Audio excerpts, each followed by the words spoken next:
Hello, Ed Yardeni here. It's June 26th. My, how time flies. Before you know it, it's going to be the second half of this year. This has been a horrible year so far. Hopefully it got the horror out of the way, and second half of the year is going to be better. I hope so. I think so.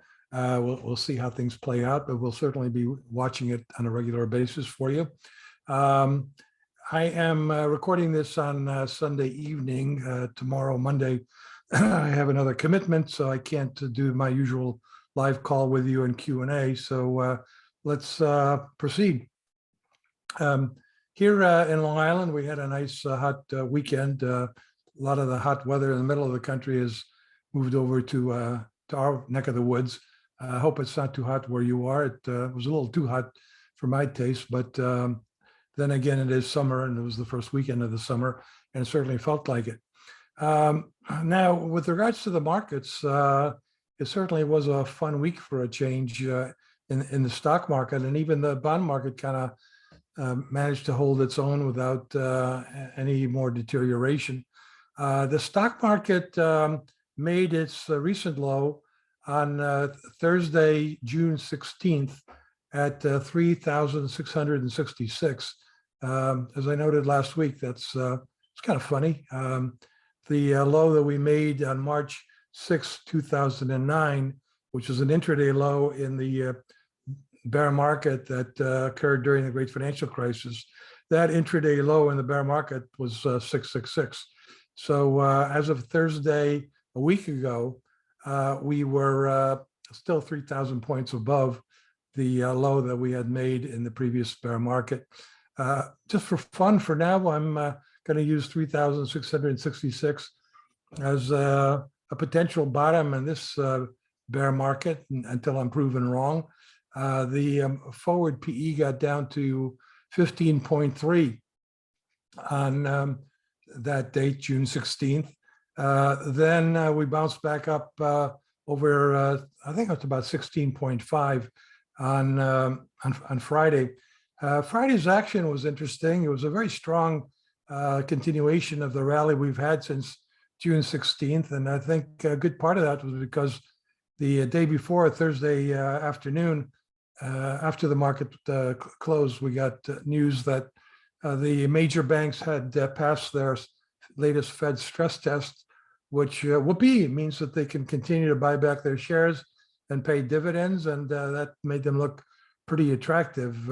As you know, during this entire year, our position has been that in terms of overweights, you want to be overweight energy, which has worked out pretty well. You want to be overweight financials, which hasn't worked out too well. And you want to be overweight technology companies with earnings. I think they perform better than the ones without earnings, but they haven't done particularly well. It's been a very risk-off kind of market. So it was nice to see a rally of over 6% since June of 16th. I guess for now, we have to view it as a relief rally. For now, we have to view it as a rally in a bear market. But then again, let's see how things unfold here with the fundamental indicators for the market. As I pointed out before, analysts continue to be very gung-ho on the earnings outlook. By the way, in the morning briefing for Monday, we took a look at the revenues and earnings estimates that analysts have around the world for their companies. And what we find rather interesting is that even European analysts are looking for earnings and revenues and earnings to continue to rise. And while we're at a 45% risk of a recession here, we clearly are, that's our base case is not as a recession, but we do think that we're probably well over 50%, maybe 60% looking at a recession in Europe, given the energy shocks that Europe is experiencing. Well, speaking of energy, let's look at some of the charts that we ran on energy in the morning briefing. And this is the website.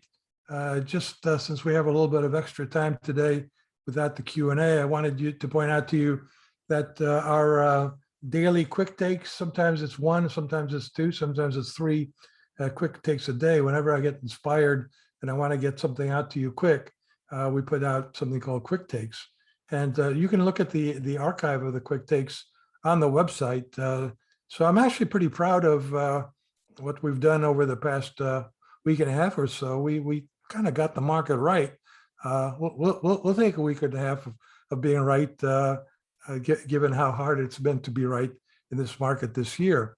But you can see that we pointed out on June 18th that there was no let up in the valuation meltdown, which almost made the actual low was on the 16th, as I said. So we were still kind of concerned about the valuation meltdown.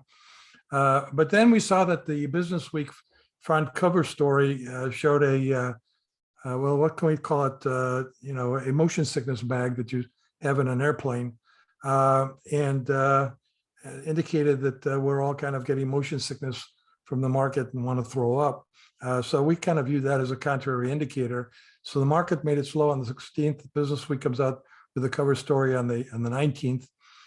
Then we pointed out that the S&P 500 was well below its 200-day moving average, and that the market was oversold. So that worked out pretty well. Then we've been pointing out of late that commodity prices look kind of peakish. So we discussed that the best cure for high commodity prices is high commodity prices. Then we've started giving you a little bit of heads up on what's ahead in the week ahead, and discussing what indicators, both for inflation and economic growth, might do and might suggest to the markets. But then on the 21st, we wrote a piece on pointing out there's a couple of bullish indicators in the bond market. And the bond market, as I said, has been doing reasonably well in the face of Fed Chair Powell continuing to assure us that the Fed will do whatever it needs to do unconditionally to bring inflation down. And we know that really the only thing the Fed can do is to raise interest rates to level to cause a recession. And that's not good for bonds. It's not good for stocks. But the bond market's held up pretty well. And there's a couple of indicators that you can look at there. Dr. Copper is one of the indicators that's been relatively bullish for bonds, but it's also been another important one suggesting that the global economy is slowing enough to maybe take some of the steam out of inflation. And so we're watching that. We reiterated our weekly analysis of analyst expectations for revenues and earnings, and still showing that they remain bullish. And look, they're talking to companies, and if companies are starting to sense that things are really falling apart, I think they'd get the message out to their analysts pretty quickly here. But so far, I guess neither company managements or certainly not analysts have gotten the recession memo. Then another story, we did updating commodities, seeing oil prices making a peak. Then we pointed out that it was a good relief rally, and kind of reviewed on Friday that the market was up 6.4% this week, 6.7% since it bottomed on Thursday, June 16th. There's that magic number, 3,666. So now instead of being down 23.6%, which is definitely bear market territory, as it was through June 16th, now what? Now we're down 18.4%. So it's kind of interesting to see what happens if we just kind of stay in correction territory for a while after hitting this bear market territory. I guess everybody's free to define these things as they like, but I've seen one analyst define a bear market as down over 20% for something like 6 to 12 months. A lot of people have a much different definition in terms of timing. Anything that's down 20% or more is a bear market. I find it hard to really define the 33% decline in the market in 2020 as an outright bear market. To me, it was, to Joe and me, it was really more like another one of these panic attacks.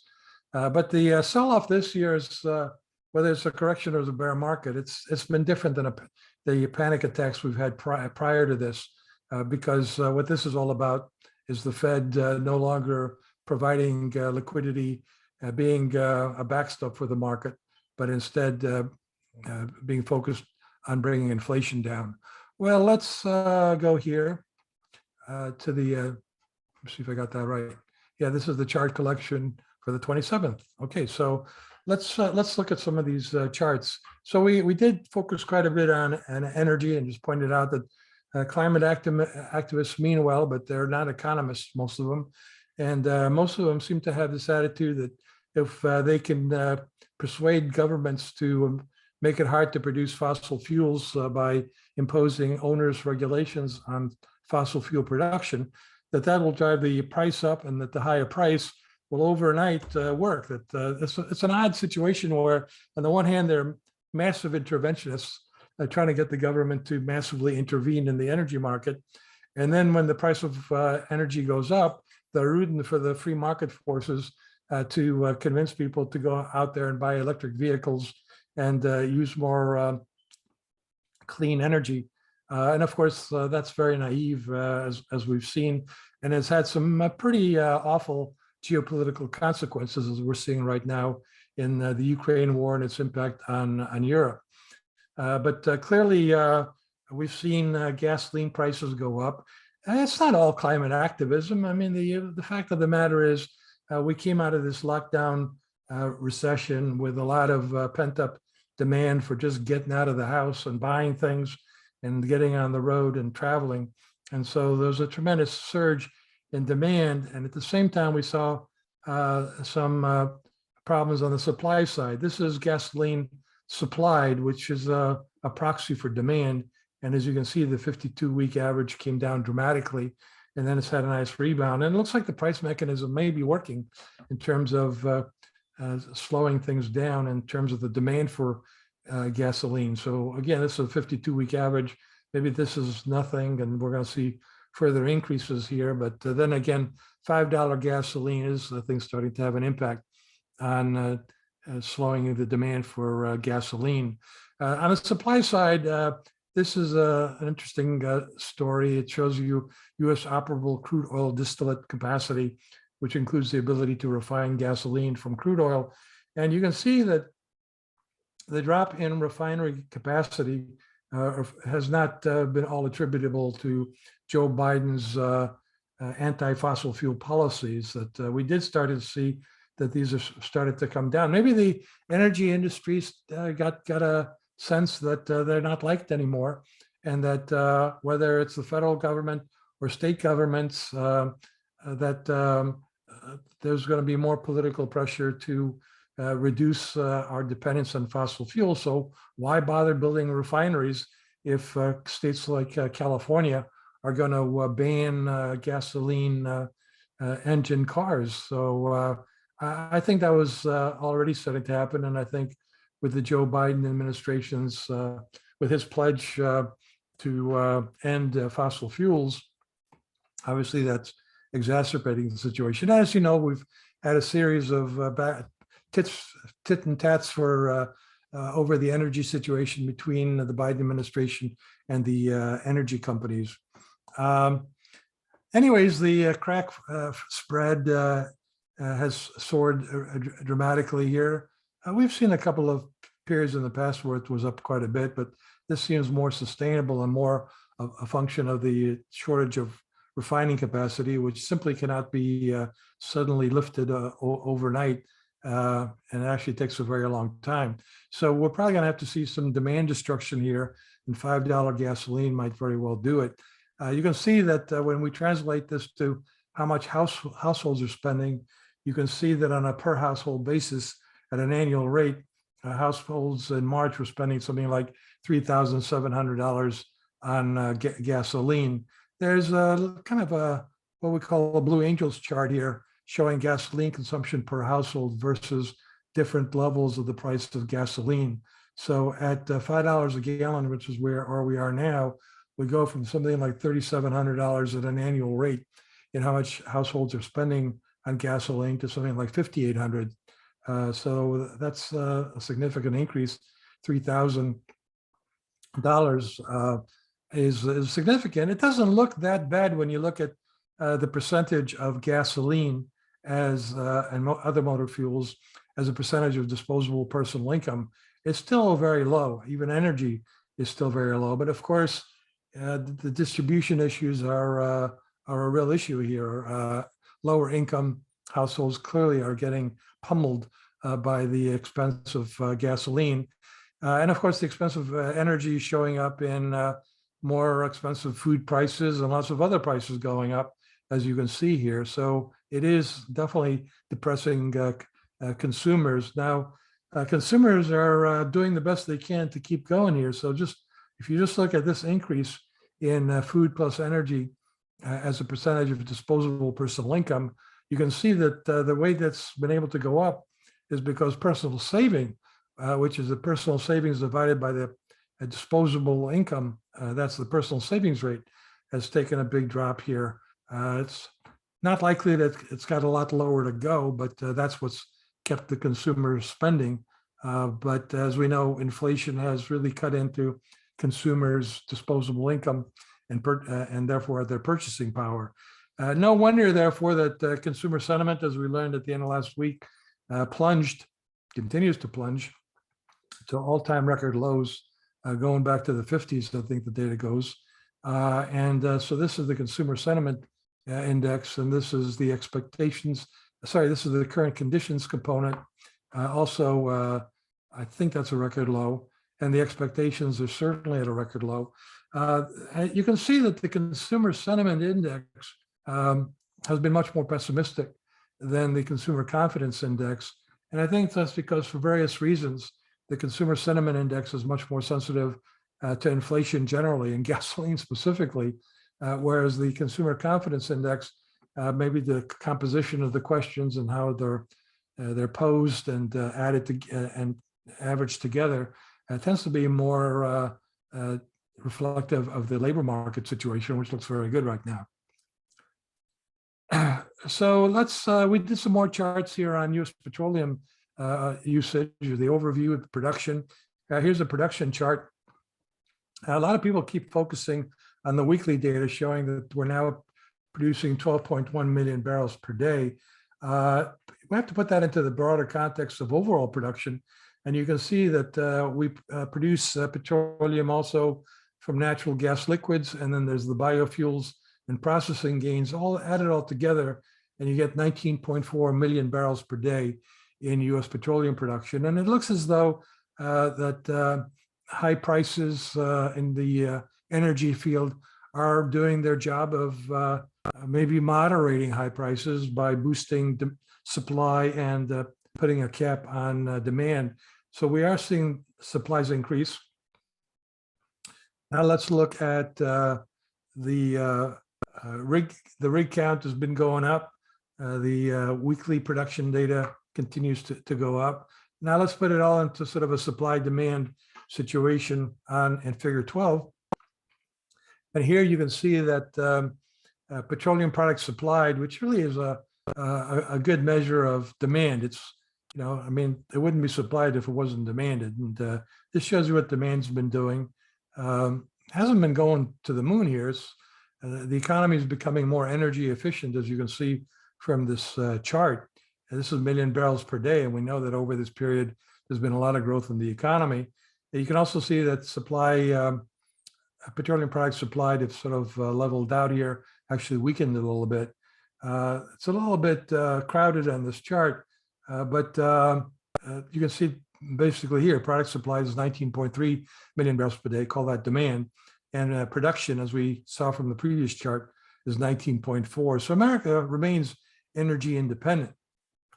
And you can see that in net imports. Net imports are slightly negative. And keep in mind, they were like 12 million barrels per day, but not that long ago, 2005, 2006.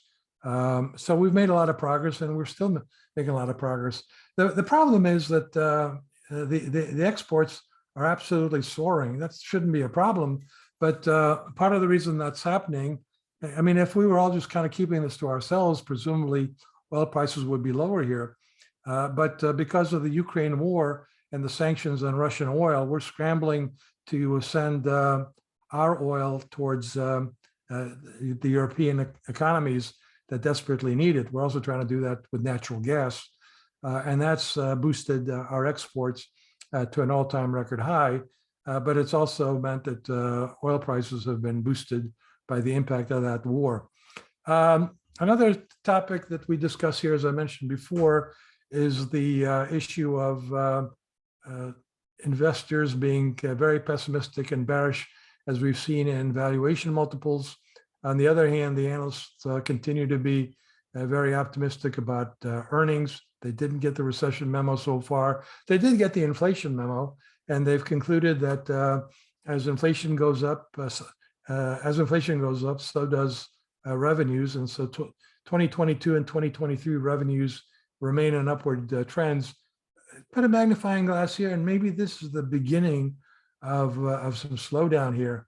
Keep in mind, by the way, that what really drives the market is a time-weighted average of analyst expectations for this year and the coming year. That's that little black line there. Let's call it forward revenues.